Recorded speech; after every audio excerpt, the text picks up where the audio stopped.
ఇక్కడ పార్టీలకి వ్యతిరేకంగా ఆలోచిస్తే అంటే ఏ పార్టీని నేనైతే పరిగణలోకి తీసుకోవట్లా.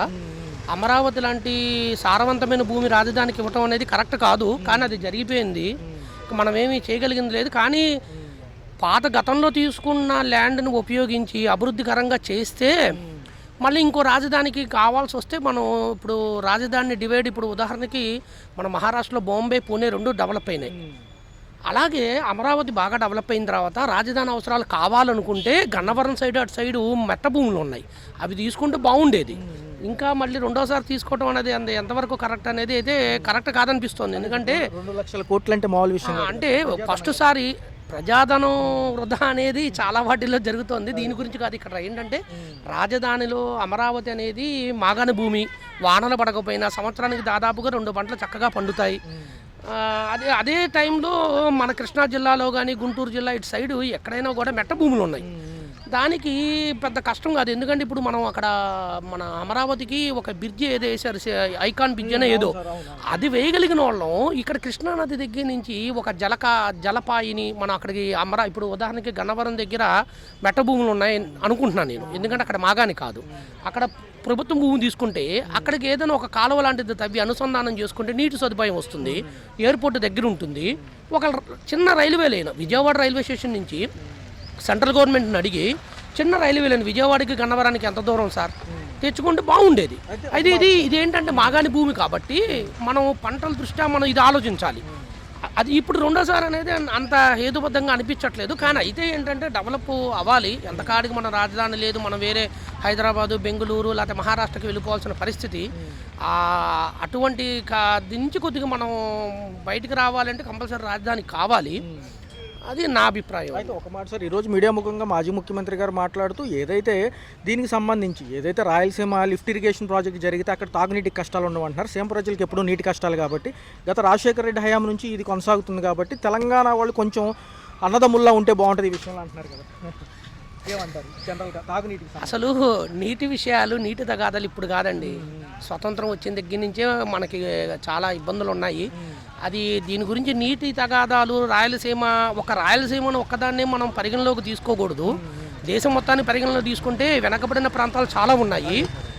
వాటన్నిటి మీద మనం డిస్కషన్ మాట్లాడాలి. యాక్చువల్గా ఇక్కడ ఒక్క తెలంగాణకి నీటి కరువు అని కాదు. అయితే తెలంగాణకి నీటి కరువు అంటే అది రాష్ట్రాలు ఏవైనా, ప్రాంతాలు ఏవైనా ప్రభుత్వాలు ప్రజల తరఫున కూర్చొని సామరస్యంగా మాట్లాడుకొని వరద నీటిని ఎలా ఉపయోగించుకోవాలి ఇది అని ఆలోచించుకోవాలి.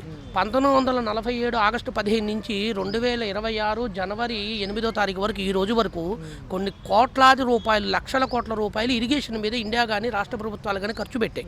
భారత ప్రభుత్వం కానీ, ఇక్కడ ఆంధ్రప్రదేశ్, సమైక్య ఆంధ్రప్రదేశ్ కానీ, విభజన ఆంధ్రప్రదేశ్ కానీ ఎక్కడా కూడా ఆ రోజున అనంతపురం వెనకబడిన జిల్లానే, ఈరోజు అనంతపురం వెనకబడిన జిల్లానే. ఏం డెవలప్ సాధించాం? ఇది నాకు తెలిసి మన ఆంధ్ర రాష్ట్రం గురించి వచ్చింది కాబట్టి అనంతపురం జిల్లా అని చెప్పా. అలా అనుకుంటే మహారాష్ట్రలో కూడా కొన్ని ప్రాంతాలు ఉన్నాయి, కర్ణాటకలో కూడా కొన్ని ప్రాంతాలు ఉన్నాయి, ఇలాగా దేశంలో చాలా ప్రాంతాలు ఉన్నాయి. నీటిని అనుసంధానం చేయడం అనేది చాలా గొప్ప విషయం. అది మన దేశం, మనం ఈ స్వతంత్రం వచ్చిన దగ్గర నుంచి కూడా అది మనం సాధించలేకపోయామని నా వ్యక్తిగత అభిప్రాయం. మనం ఎక్కడో స్పేస్లో ఏవో గొప్ప గొప్ప విజయాలు సాధించాం, నేను కాదన్నాం. బట్ అయితే మన పక్కన ఉన్న మన సాటి మనుషులు, మన భారతీయులకి కనీస అవసరమైన నీటిని అందించలేకపోయామని నా అభిప్రాయం. ఎందుకంటే కొన్ని లక్షల క్యూసిక్ నీళ్ళు వానాకాలం వస్తే వరదల రూపంలో మనం సముద్రంలోకి వదిలేస్తున్నాం. ఆ వరద నీటిని చేసుకునేంత స్థాయి కూడా మనకి ఆ టెక్నాలజీ డెవలప్ అవ్వలేదా? లేకపోతే ప్రజలు అడగాలి, ప్రజలు అడిగేంత నాలెడ్జి ఉన్నా ప్రజల్ని అడిగిన వాళ్ళని ఏం జరిగింది అనేది గత చరిత్ర మనకు తెలుసు. అడగకుండా ఎవరి దారి వాడు వెళ్ళిపోతున్నారు. ఇవాళ ప్రభుత్వాలు కూడా దాని మీద శ్రద్ధ తీసుకోవాలి. ఇది నీటి సమస్య గురించి వచ్చింది కాబట్టి ఇండియా మొత్తం దృష్టిలో పెట్టుకుని నేను చెప్పాను. నెక్స్ట్ అంశం ఏం లేదు సార్, భోగాపురం ఎయిర్పోర్ట్ క్రెడిట్ మాదేనంటుంది మాజీ ప్రభుత్వం. లేదు మేము విమానయాన శాఖ మంత్రి గారు అంటే కేంద్రంతో ముందుకెళ్ళాం కాబట్టి జరిగిందంటున్నారు వీళ్ళు. కానీ క్రెడిట్ మీకు ఇవ్వడానికి ఇబ్బంది లేదని లోకేష్ గారు ఇవాళ కూడా దాని గురించి మాట్లాడుతున్నారు కదా సార్. ఎమ్మెల్యే అంటే ఏంటండి? ఎమ్మెల్యే అంటే ఏంటి? Member of legislative assembly. దేనికి పంపిస్తామండి వాళ్ళని? అలాగే దేనికి పంపిస్తాం? దేనికోసం కదా? ఇప్పుడు నాకు పెళ్ళయింది సార్, నా పిల్లానికి నేను భోజనం పెడుతున్నాను టెంకేస్తే అది ఎంతవరకు కరెక్టు? యాజ్ ఏ ఎమ్మెల్యేగా, యాజ్ ఎంపీగా మా సమస్యలు తీర్చండి రా బాబు. 140 కోట్ల మంది జనాభా వచ్చి ఒక చోట కూర్చొని మా సమస్యలు తీర్చుకోలేరు కాబట్టి వాళ్ళ సమస్యలు వాళ్ళు రిప్రజెంట్ ఆఫ్ ద పీపుల్గా పెట్టారు కాబట్టి సమస్యలు తీర్చారు. వాళ్ళ భోగాపురం ఎవరికి వస్తుంది ఏంటి సార్? ఏదైతే ఉంది ఒక ఎయిర్పోర్ట్ డెవలప్ అయింది, రేపొద్దున వేరే ప్రభుత్వం వస్తే వాళ్ళు కూడా దాన్ని డెవలప్ చేయాలి. దాన్ని స్పోర్టివ్గా తీసుకోవాలి తప్ప నేను డెవలప్ చేశాను అసలు నువ్వు చేయాల్సిందే డెవలప్మెంట్ కదా. నువ్వు నీ పనే అది, అసలు నీ డ్యూటీ అది. టీచర్ డ్యూటీ టీచర్ చెప్తాడు, పాఠాలు చెప్తాడు. నేను పాఠాలు చెప్పాను తమకేసుకుంటాడా? అరే నువ్వు టీచర్గా టీచర్గా చేయాల్సింది పాఠాలు చెప్పడం, రోడ్లు ఓడవడం కాదు కదా.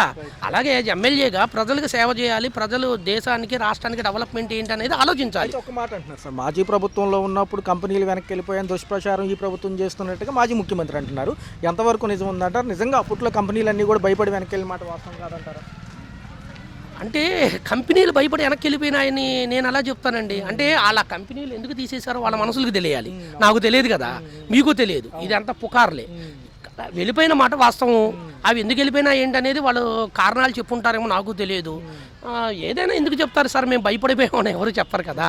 సో ఏదైతే ఏమైంది, కంపెనీలు వెళ్ళిపోయినాయి. కంపెనీలు ఒకటి సార్, ఇక్కడ ప్రపంచం మొత్తం అభివృద్ధిని గమనిస్తే ఎక్కడైతే అభివృద్ధి ఉందో అక్కడ ప్రకృతి విపత్తులు, పర్యావరణ నష్టం ఉంది. మనం మన ఛాలెంజింగ్ ఏంటంటే మనం తీసుకోవాల్సిన ధైర్యం, అరే నాన్న మేము డెవలప్ చేసాం, అదే టైంలో ప్రకృతి విధ్వంసం కాకుండా మేము చేయగలిగాం, దాన్ని సుస్థిరాభివృద్ధి, పర్యావరణ పరిరక్షణ అని చెప్పుకుంటాం. మనం అలా చేసి చూపించాలి. అది ఏ దేశమైనా. ఎలా ఉంటుంది సార్, వ్యక్తిగతంగా పర్యటనలు మంచివి కాదు, ఏదైనా ప్రోటోకాల్ మించి వెళ్ళడం మంచిది కాదు, వ్యక్తిగతంగా లండన్ పర్యటనలు చేశారనేది మాజీ ముఖ్యమంత్రి గారి వాదన. ఇప్పుడున్న చంద్రబాబు గారు ఐటీ మినిస్టర్ ఎలా అనిపిస్తుంది? లోకేష్ గారిని వీడిని అంటున్నారు. నిజంగా వేరే సమస్యల మీద వెళ్ళుంటారా, లేకపోతే వ్యక్తిగత ప్రయాణాలు మంచివి కాదంటారా ప్రభుత్వంలో ఉన్నప్పుడు? సార్ ఇప్పుడు 5 సంవత్సరాలకు ఎన్నుకున్నాం సార్ రాజ్యాంగం ప్రకారం. ఈ 5 సంవత్సరాల్లో వాళ్ళ వ్యక్తిగత విషయాలు, అది టూర్లకు వెళ్ళారా లేకపోతే రాష్ట్రాల్లో అభివృద్ధి నిధుల కోసం మేము వెళ్ళామనేది పక్కన పెట్టేస్తే సార్, అది ఎంత ఖర్చు అయింది అనేది కూడా పక్కన పెట్టేయండి. కానీ మనం ఏం డెవలప్ చేసాం ఈ 5 ఏళ్లలో?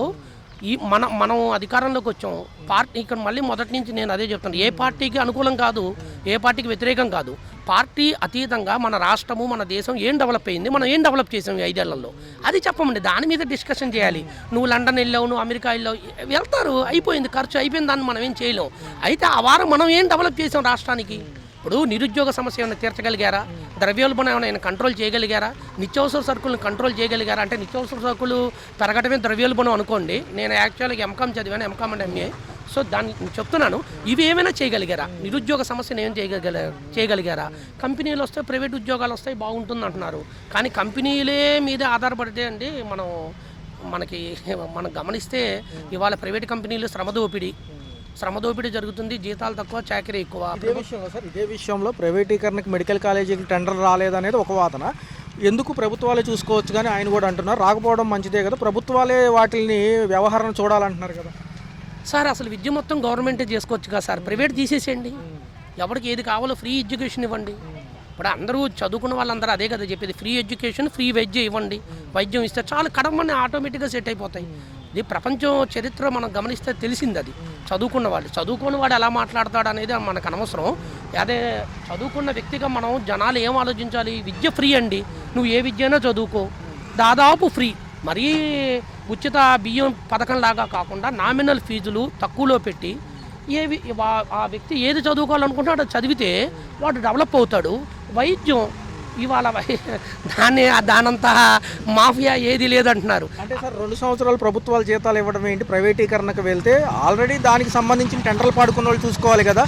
ఇదేమీ అర్థం కాని పరిస్థితుల్లో ఏదో వ్యక్తిగత గోప్యం ఉంది దీంట్లో అంటున్నారు సార్. ఇవన్నీ చిన్న విషయాలు సార్. డెవలప్మెంట్ ఏం జరుగుతుంది? పీపీపీ విధానంలో, పబ్లిక్ అండ్ ప్రైవేట్ పార్ట్నర్షిప్ విధానంలో వెళ్ళిన తర్వాత ఎన్నాళ్ళల్లో కంప్లీట్ చేస్తారు ఏంటి అనేది ప్రజల ముందు పెట్టడంలో తప్పే ఉంది. ఇప్పుడు జగన్మోహన్ రెడ్డి గారు ప్రతిపక్ష నాయకుడుగా అడగలేదా? అంటే ప్రతిపక్ష హోదా రాలేదు కాబట్టి ప్రతిపక్ష నాయకుడు అనడానికి అవకాశం లేదంటానికి లేదు.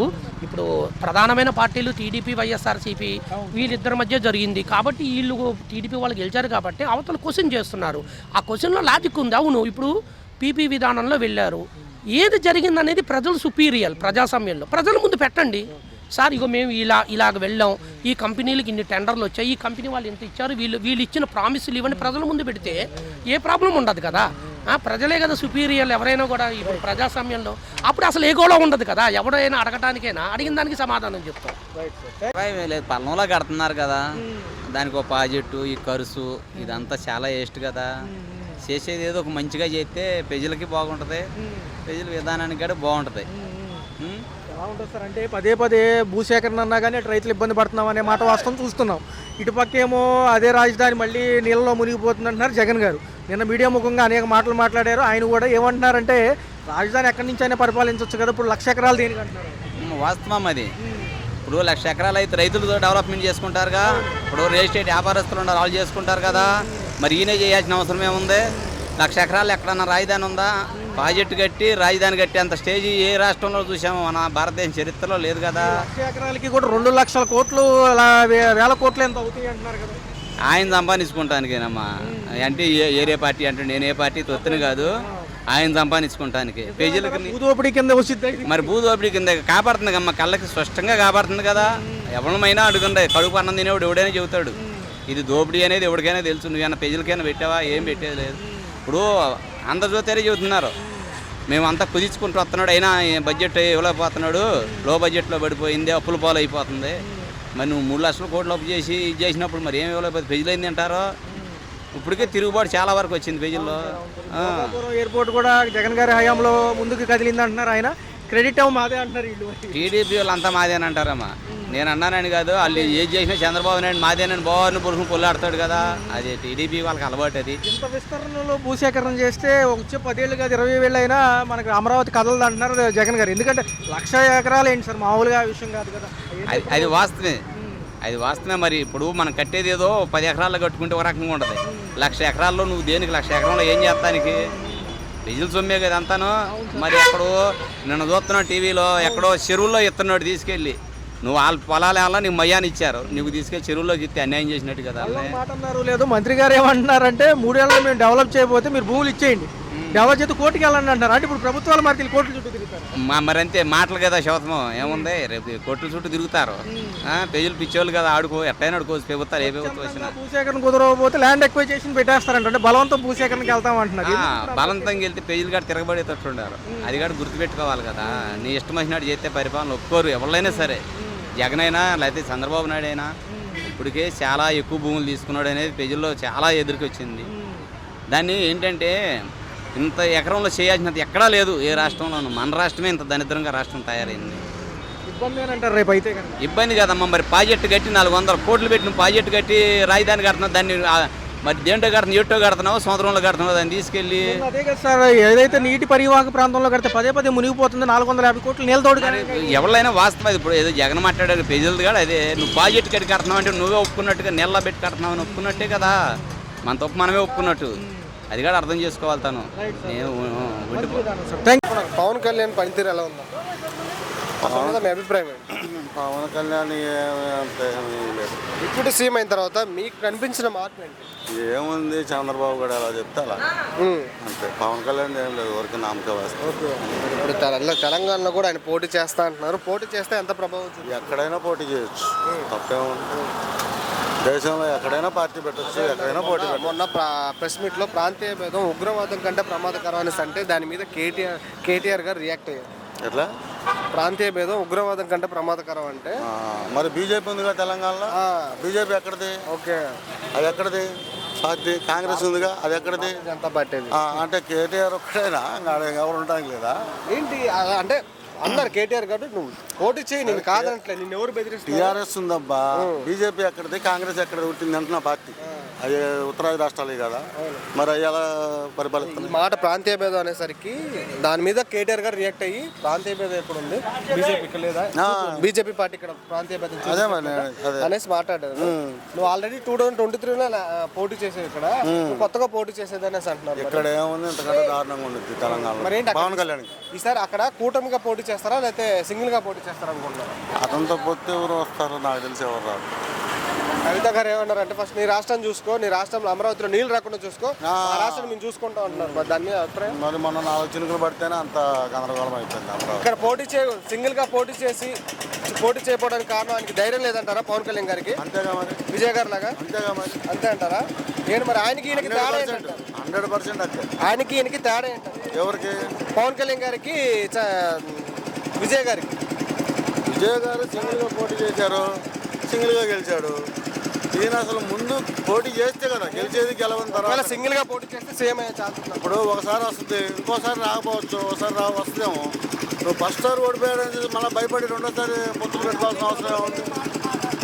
రెండోసారి కూడా నువ్వు డైరెక్ట్గా పోటీ చేయాలి.